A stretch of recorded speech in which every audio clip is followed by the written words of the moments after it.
50 বছৰীয়া এটা লম্পতে যৌন নিৰ্যাতন চলালে এগৰাকী কিশোৰীকে। এই মুহূৰ্তৰ এটা গুৰুত্বপূৰ্ণ খবৰ আমি আপোনালোকক জনাইছো। এটা ভয়ংকৰ ঘটনা সংঘটিত হৈছে। এই ঘটনা সংঘটিত হৈছে মৰিয়নীত। 50 বছৰীয়া এটা লম্পতে এনেধৰণৰ ঘৃণনীয় কাণ্ড সংঘটিত কৰিছে। উল্লেখ যে নিৰ্যাতনৰ বলি হৈছে মৰিয়নীৰ নকাছাৰীত সংঘটিত হৈছে এই জঘন্য কাণ্ড। বেহাকৰ নিৰ্যাতন আৰু অপকৰ্মৰ বলি এগৰাকী দুৰ্ভগীয়া যুৱতী। নকাছাৰী বালিজান চাহ বাগিচাত এই ঘটনা সংঘটিত হৈছে। শাৰীৰিক নিৰ্যাতন দীৰ্ঘদিনৰ পৰা চলাই আহিছিল পুৰণ কৰ্মকাৰ নামৰ এই 50 বছৰীয়া লম্পটটোৱে, আৰু যাৰ বাবে অতিষ্ঠ হৈ আত্মহননৰ প্ৰচেষ্টা চলাইছিল সেই যুৱতীগৰাকীয়ে, সেই কিশোৰীগৰাকীয়ে। আৰু তাৰ পাছত এই কিশোৰীগৰাকীয়ে বিস্ফোৰক ভাষ্য প্ৰদান কৰিছে যে দীৰ্ঘদিন ধৰি যৌন নিৰ্যাতন চলাবলৈ চেষ্টা কৰিছিল, শাৰীৰিক নিৰ্যাতন চলাই আহিছিল নকাছাৰী বালিজান চাহ বাগিচাত। এই কাণ্ড সংঘটিত হৈছে মৰিয়নীৰ নকাছাৰীত সংঘটিত হৈছে জঘন্য কাণ্ড। বেহাকৰ নিৰ্যাতন আৰু অপকৰ্মৰ বলি হৈছে এগৰাকী কিশোৰী। আৰু এই ঘটনাৰ পিছত ইতিমধ্যে স্থানীয় ৰাইজে আৰক্ষীক খবৰ দিছিল। পৰৱৰ্তী সময়ত মৰিয়নীৰ দেৱাৰাপাৰ আৰক্ষীৰ থানাত এজাহাৰ দাখিল কৰিছে সেই ভুক্তভোগী কিশোৰীগৰাকী। আৰু ঘটনা সন্দৰ্ভত আৰক্ষীক অৱগত কৰিছে।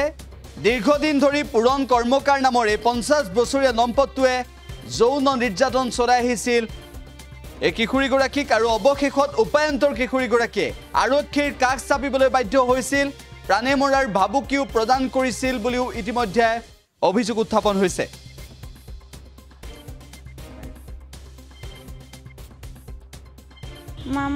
মামা ঘৰত আছিলোঁ, তেতিয়া পেহী আনিলে ঘৰত, সৰুৰ পৰাই আনিলে মোক আৰু এনেকৈ কৰিলে মোক। আৰু পেহা কৰে মোক, বেহা কাম। পেহা নামটো কি? বগাই কৰ্মকাৰ। কিমান দিনৰ পৰা কৰি আছে? সৰুৰ পৰাই কৰিছে মোক। সৰুৰ পৰা পেহীক কোৱা নাই নেকি?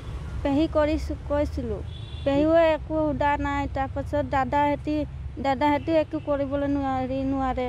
এইটো কাৰণে মোক এনেকৈ কৰিবলৈ লৈছোঁ। কিমান বয়সৰ পৰা তোমাক মানে বেয়া কাম কৰিছে? সৰুৰ পৰা 3 বছৰ 4 বছৰমান আছিলোঁ তেতিয়াই। গাত কোনে কেনেকৈ জুই লাগিল? জুইটো ময়ে লগালোঁ বহি পেলাই। কিহৰ কাৰণে জুই লগাইছে? এইকেইটা কৰিছে, এইটো কাৰণে লগালোঁ। আজি থানালৈ কাৰ লগত আহিল? কালি ৰাতি ঘৰৰ পৰা কেলৈ ওলাই গুচি আহিছিলে? আহিছিলোঁ। পেহী কৈছে মোক বোলে বাহিৰত ওলাই যা বোলে, এনে কৈছে। নহয়, পেহী ক'লোঁ, পেহী কৈছে বোলে যা বোলে বাহিৰত, ঘৰত যা বোলে, এনে কৈছে। বগাই কৰ্মকাৰ। মাৰপিট কৰে নেকি? কৰে, মাৰপিট কৰে। সৰুৰ পৰাই মোক মাৰি থাকে, এনেকৈ কৰি থাকে। হস্পিটেললৈ লৈ গৈছিলে নেকি তুমি?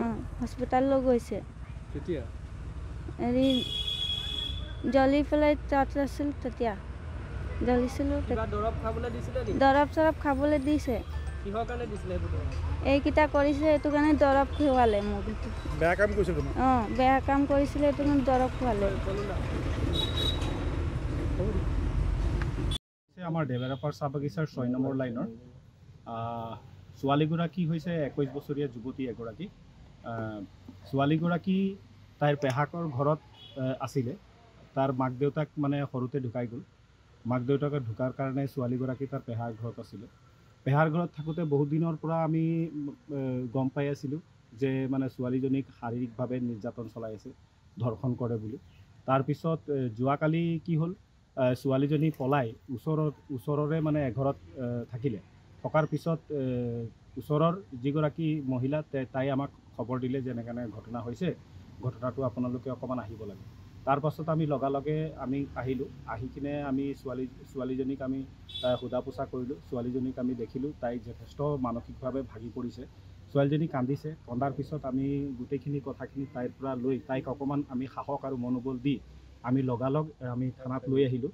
আৰু থানাত লৈ আমি ছাৰক এখন এজাহাৰ দিছোঁ। অভিযুক্তজন হৈছে যিজনে অপৰাধ কৰিছে। অপৰাধজন ব্যক্তিৰ নাম হৈছে পুৰণ কৰ্মকাৰ। গাঁৱত তেখেতক বগাই কৰ্মকাৰ বুলি কয়। আৰু তেখেতৰ নামত আজি এই ছোৱালীজনীয়ে এজাহাৰ দিছে। কি হয় ছোৱালীজনী কি হয় এই পূৰণ কৰ্মকাৰ কি হয়? পূৰণ কৰ্মকাৰৰ ছোৱালীজনী হৈছে আপোনাৰ পেহা বুলি কয়। পূৰণ কিমান দিনৰ পৰা ঘৰতে আছে? আছিলে। আজি হ'ল মানে মাক দেউতাক সৰুতে ঢুকাই যোৱাৰ পিছত ছোৱালীজনী তেওঁলোকৰ ঘৰতে আছিলে। পূৰ্বে এনে ঘটনা সংঘটিত হৈছিল নেকি? পূৰ্বে এনেকুৱা ঘটনা মানে আমি শুনিছিলোঁ, আজি হৈছে দুবাৰকৈ তেনেকুৱা ঘটনা হৈছে। ছোৱালীজনী মাজতে মানে জ্বলাইও লৈছিলে, তাৰ পৰা মানে এনেকুৱা অত্যাচাৰ কৰিছে, মাজত জ্বলিও গৈছে ছোৱালীজনী। ছুইচাইড কৰিব বিচাৰিছে? ছুইচাইড কৰিব বিচাৰিছিলে। আৰু দুবাৰকৈ আমি শুনামতে এতিয়া দুবাৰকৈ তাই বলপূৰ্বকভাৱে সেই ব্যক্তিজনে বলপূৰ্বকভাৱে মানে ঔষধ খুৱাই গৰ্ভ নষ্ট কৰাৰো গৰ্ভ নষ্টও কৰিছে। মানে তাই নিজে কৈছে। আৰু গোটেইখিনি কথা আমি তাইৰ পৰা আমি শুনাৰ পিছত আমি আজি আৰক্ষী চকীত এজাহাৰ মৰ্মে ছাৰক অৱগত কৰিছোঁ। মামাক যিকোনো খবৰৰ বাবে যোগাযোগ কৰক 7099017330 অথবা 7099017990।